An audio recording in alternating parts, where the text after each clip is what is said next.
Bonjour, bonjour mes chers bien-aimés, soyez richement bénis et bienvenue encore dans l'émission Café matinal, parole de vie. Le Seigneur t'a encore donné cette grâce d'être là ce matin au milieu de nous. Ce n'est pas une habitude, mais c'est une grâce que le Seigneur nous accorde tous les jours. Que son nom soit glorifié pour ta vie et pour la vie de ta maison. Que sa gloire descende sur ta maison. Au nom de Jésus, Amen. Chers bien-aimés, la parole de Dieu nous dit « J'ai pu tout par celui qui me fortifie ». Philippiens 4, 13. J'ai pu tout par celui qui me fortifie. Alors aujourd'hui, le Seigneur veut te rappeler qu'il ne t'a jamais abandonné, il ne t'a jamais oublié dans la situation que tu traverses. Que tu sois dans l'abondance, que tu sois dans la disette, le Seigneur est dedans. Ça, il ne faut jamais l'oublier. Alléluia. Tu crois au Seigneur. Tu as reçu son nom. Tu crois en sa parole. Oui, tu es devenu enfant de Dieu.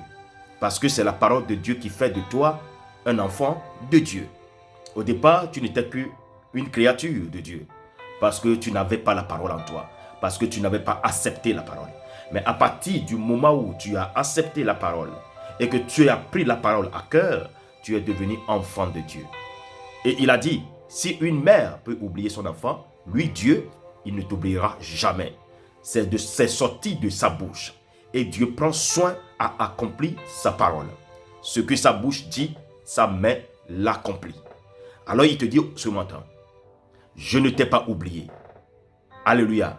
Que tu sois dans l'abondance, que tu sois dans la disette ou bien dans le besoin, on peut dire, Dieu est dedans. Alors, tu as pu tout par celui qui te fortifie. Il est là, à côté de toi, pour te fortifier. Quelle que soit la situation que tu vis, il est là pour te fortifier. Quel que soit le problème qui est en face de toi, il est là pour te fortifier. Alors, le secret est que nous devons nous attacher à sa parole. Car Dieu se trouve dans sa parole. Alléluia.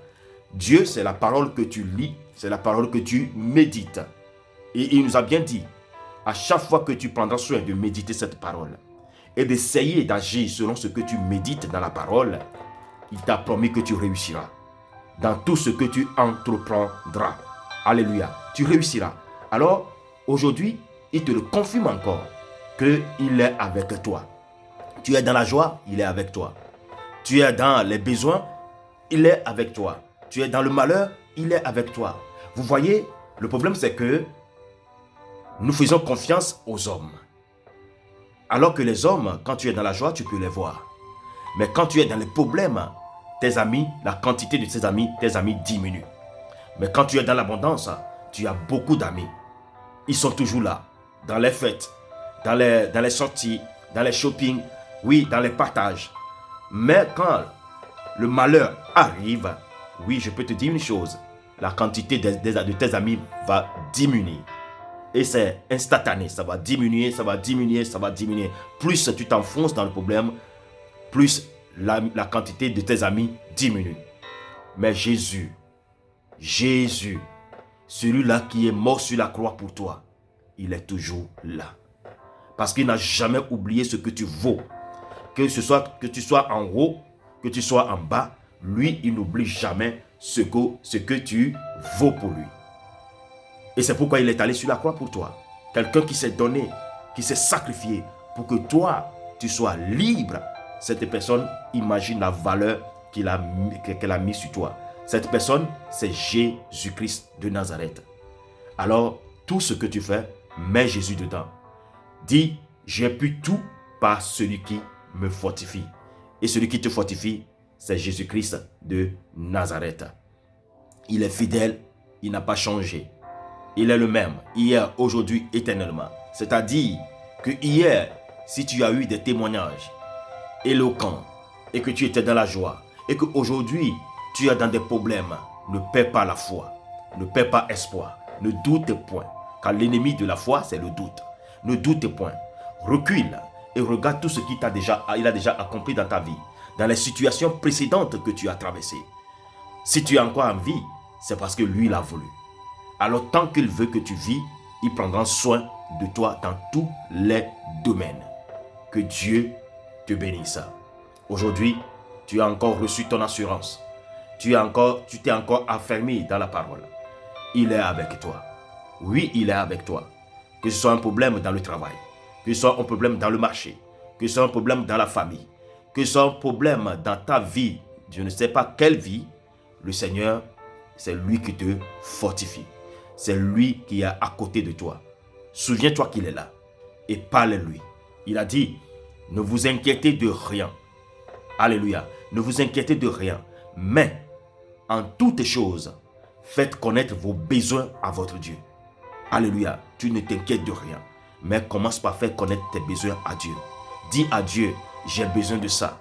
Papa, j'ai besoin de ci. J'ai besoin de ça. J'ai besoin de ça. C'est lui qui t'a autorisé à le faire. Oui, j'ai besoin de ça, j'ai besoin de ci. Il t'a autorisé à le faire. En toute chose, faites connaître tes besoins à Dieu. Mais par quel moyen tu vas faire connaître tes besoins à Dieu? Par le moyen de la prière. Par le moyen des supplications avec des actions de grâce. C'est ça le seul moyen par lequel nous passons pour faire connaître à Dieu nos besoins. Alléluia. Tu vas chez quelqu'un, un ami, un parent, tu peux lui faire connaître tes besoins. Il va dire qu'il t'a écouté. À la fin, il va t'écouter. Tu vas vomir tout ce que tu as dans ton cœur. Et à la fin, qu'est-ce qu'il te dit? Il dit, ah, mon frère, moi aussi, en ce moment, je viens de dépenser, tout est fini. En tout cas, si c'est que tu es venu il y a 2 jours, je peux t'aider. En ce moment, tu as tout vomi devant lui. Et il est même incapable de le faire. Et toi, tu vas commencer par le blâmer. Non, il ne faut pas le blâmer. C'est parce que tu t'es trompé de personne toi-même. C'est toi-même qui t'es trompé de personne. Tu devais aller vers ton Dieu. Par des prières, des supplications, actions de grâce. Fais connaître à ton Dieu des besoins que tu as dans ton cœur, dans ta famille. Et vous savez ce que ça veut dire? Si toi tu fais connaître ces besoins à Dieu, par des prières, des supplications, avec des actions de grâce, et que tu dis Amen, Seigneur, je sais que tu vas le faire, car tu es fidèle. La même personne chez qui tu es allé vomir et qui t'a dit, oh malheureusement j'ai tout dépensé, Dieu par son esprit va aller vers cette personne. C'est Dieu qui va aller vers cette personne. C'est Dieu qui va saisir son cœur. Et cette personne, sans que tu ne lui demandes, cette personne viendra vers toi. Dieu m'a mis à cœur de te faire ceci. Et c'est là où toi tu verras la gloire de Dieu. Et tu célébreras son nom au milieu des nations. Cher bien-aimé, que Dieu te bénisse, qu'il soit avec toi, qu'il t'accorde l'intelligence et la sagesse, qu'il te donne de l'espérance. Car l'espérance, c'est ta foi. Ta foi, c'est ça qui triomphe du monde. Sois richement béni, que la paix et l'amour du Christ soient avec toi. Shalom, shalom, shalom. Tu as écouté ton serviteur qui est là, te servir de la part de Dieu, Richard Damasco. Bye bye.